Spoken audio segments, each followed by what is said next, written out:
Hi, and welcome to this episode of Empowering Your Job Search. My name is Soozy Miller. This episode is brought to you by the Strategic Advisory Board and my company, Control Your Career. I am a certified behavioral analyst and an executive career coach. I work with executives who feel stuck in their situation. I coach executives to control their career by giving them tools and methodology to land their next awesome opportunity and then to control their overall career path until they don't want to work anymore. So today we're going to talk about bad resumes and what makes a resume bad. So as an executive career coach and as a recruiter, I see a lot of bad resumes. And what I mean by that is the templates don't work. That's the first thing. The templates don't work or they get corrupted in transmission. And what that means is that it looks really bad when it comes across my desk. Sometimes there are bad characters. Sometimes characters are just badly spaced on the resume. There's all kinds of problems that can happen if a template is not stable. So that's the first problem, is making sure that a template that you use is stable and can go pass through networks and can go from email to email and not have a problem with it on the other side when it's received. The other problem with resumes is that they are very task-based and very skills-based. And what I mean by that is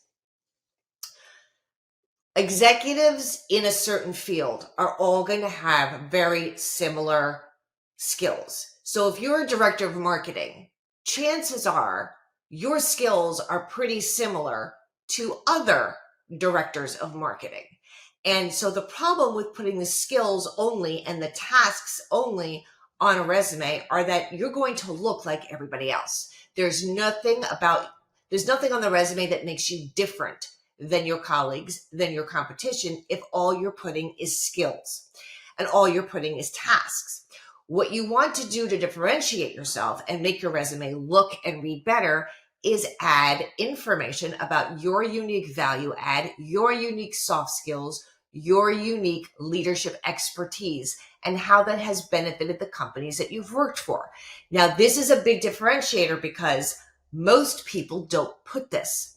Most people don't add their value add. Most candidates, even executives, put on a resume what they've done, what they have done for the company. Again, the tasks that they've done for the company. What they don't put is how those tasks, how those actions have actually benefited the companies that they've worked for. And those benefits are what set you apart from your colleagues. The other thing that people don't do is they don't make the resume or the top of the resume specific to the company's needs. They will use general information or no information at all at the top of the resume to be specific for the company. They'll try to be as general as possible because the thought is if you're general and you make umbrella statements about your own career, that will be a conversation starter with the hiring team and with a recruiter to get more specific. And it's actually the opposite.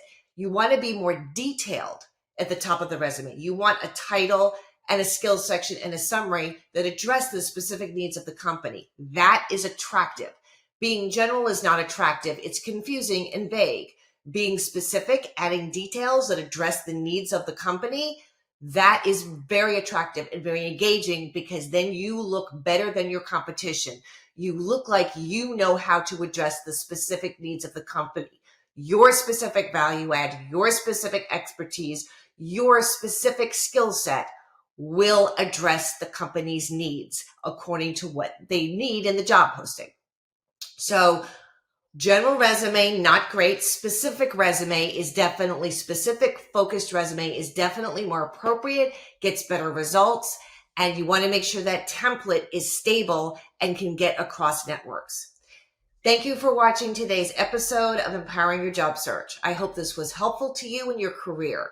If you need help applying these concepts, just click on the link in the description and we will be glad to help you. Don't forget to comment, like, and subscribe to this channel so you get valuable daily updates. I look forward to speaking to you again.